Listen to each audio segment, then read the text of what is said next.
Okay, I'm back, and I just gotta say, for this next boss, I think I've talked about him a couple times, but I don't think I've ever fully given it a big episode to talk about, and this is one of those, can I please fight this missing no, please? Hey. Okay, there we go, jeez. I was gonna say, I can't do this encounter until... Okay, so the game that I'm gonna be talking about is a very, very popular, but very simple, in my opinion, at least, in terms of RPGs, it's fairly basic. It's Dragon Quest VIII. Ow. That's what I get for calling it basic. Dragon Quest VIII, Journey of the Cursed King. Now, that game, it has a boss that you don't get... This boss is the... It is the boss. You follow this boss everywhere. It is your main goal. It is your destiny. It is what you have to fight. It is what you have to overcome. Holy crud, this boss is the end all. The boss brings... It's not so much what the boss... It's not what the boss does in the boss fights. I'm just gonna say, you fight this boss multiple times throughout the entire game. It just gets progressively harder. It spikes. It spikes a couple times. It just... The build-up, cause... Let me just say, I'm gonna say exactly why this boss is perhaps one of my favorite, all-time favorite bosses. And by the way, following up from the last episode, the end is not my favorite boss in that game. Metal Gear Solid Snake Eater? No. No, no, no. It is a very good boss, but in Metal Gear Solid 3, best boss? The Sorrow. Well, that and the end boss. The final boss, of course. But the Sorrow, man. If you've played that game, you know what I'm talking about, and I'm not going to say anything else here. Just... My god. In fact, here, I'm going to list it. Final boss in Metal Gear Solid 3 is the best boss. The Sorrow, second. The End, third. There you go. Anyway, now that I've gotten that out of the way, I just wanted to use the End as an example of what a really good boss is in terms of a fight. The final boss in Metal Gear Solid 3, Snake Eater, is one of the best in terms of character, and character development bosses are... Ooh, they're on a whole different level from any kind of gameplay. When you get a really satisfying boss fight that wraps up somebody's character, or can show how somebody's grown and developed, that is how you get a boss of legend. That is how you get a boss that will live on forever. Anyway, but I'm not talking about Snake Eater anymore. I will eventually record and play all of the Metal Gear Solid games because they deserve it. My god, do they deserve it. But that's neither here nor there. What I'm talking about, Dragon Quest VIII, Journey of the Cursed King, a game that I will probably never record because that game is so incredibly long. That game is like... If I was to record that game, even if I cut out parts, even if I did that and did all of the, like, item gathering and grinding off camera, that game would be at least 300 parts long. That game is huge. That game is something else. But anyway, this boss that I'm building up is just... It's not even the boss fights, for me anyway. It is how persistent, how ungodly persistent this boss is. I thought... I've never had this happen to me before. I thought the game was over. I really thought it was over. It was halfway done. I was expecting a credit roll, and it kept going because this boss would not die. Just... It kept coming back. Ugh. Just thinking about it now. If you played the game, you know what I mean, but my goodness. You know, if I could have dodged that, I would have won. But that's okay. I can honestly say in my entire career of playing video games, and it is a career. I have invested so much time and effort and information and brain cells into the memorization of game characters and game ideology and blah blah blah blah. I have never had another game that has bamboozled me that well.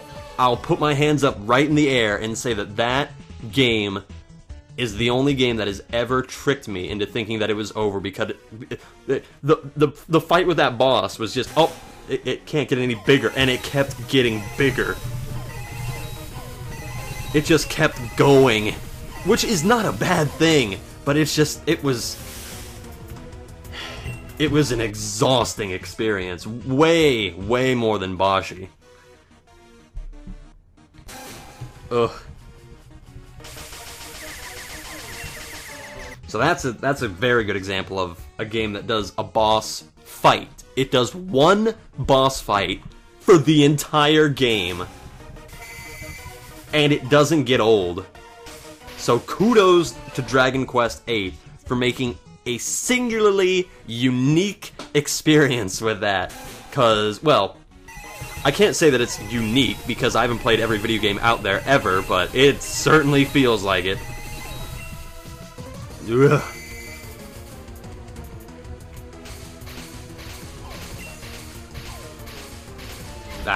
Here, let me open up my big book of games. Here, let's open the big book of games and I'll talk about a game. Let's see here.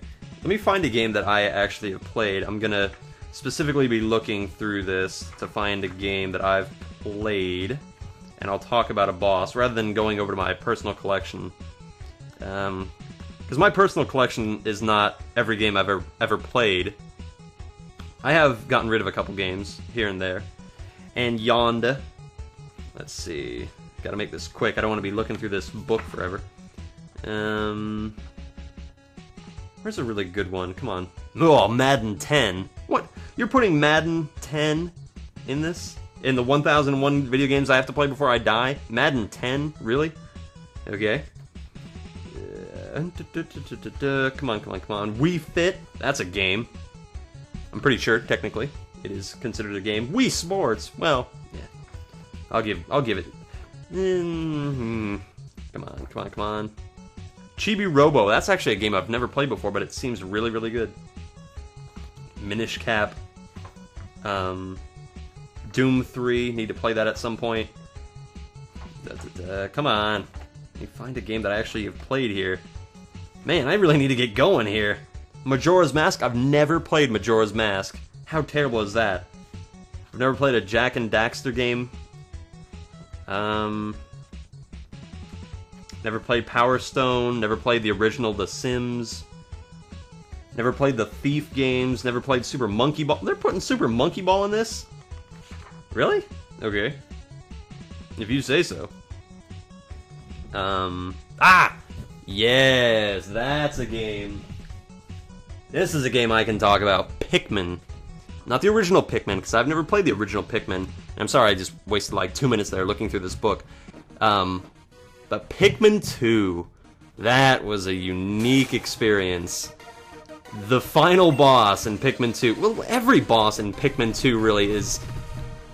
I gotta say, Pikmin 2 feels so organic. They did a magnificent job with making Pikmin 2 actually feel like an environment where every corner has like some animal that's just minding its own business and you're the jerk for interrupting its sleeping habits, you know?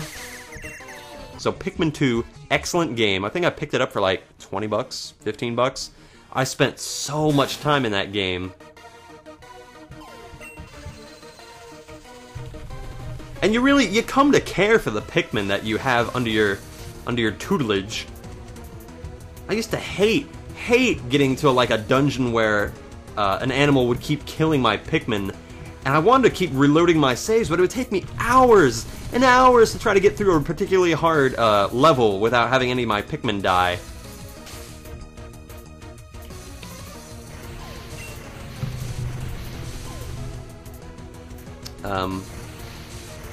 Oh, but I was reminded of another game that does, yeah. Another game that does, wow, that was pretty bold of me. Another game that does boss encounters, or like a numbering of boss encounters very well, is the Paper Mario series. Oh, well that stinks.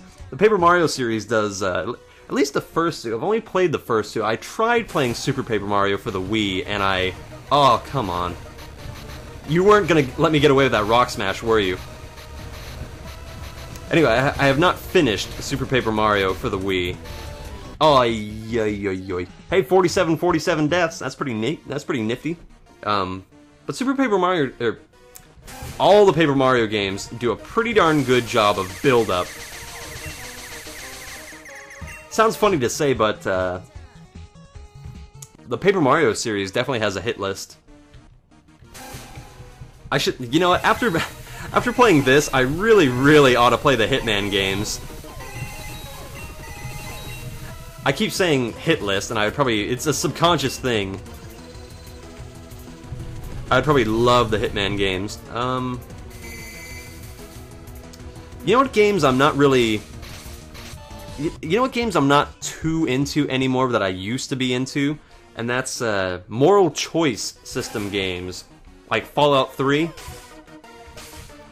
Fallout 3 is still it's still a darn good game, but I remember I used to play through Fallout 3 multiple times to get like good and bad endings. Nowadays,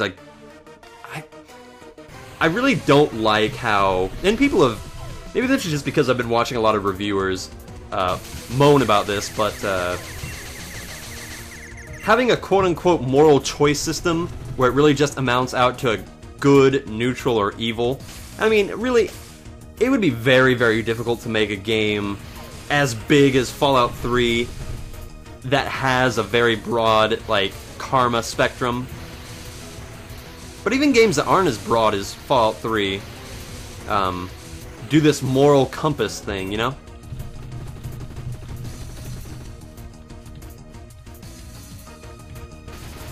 Ooh, this might be it. If I can get a good pattern next time. Come on. Maybe. I think I'll take 2 more. Nope, I'm dead. Yeah. We're getting close, though. Let's see, what else can I talk about here? Pikmin 2... That's actually weird. I forgot what move was happening, and I'm just like, jump in the air.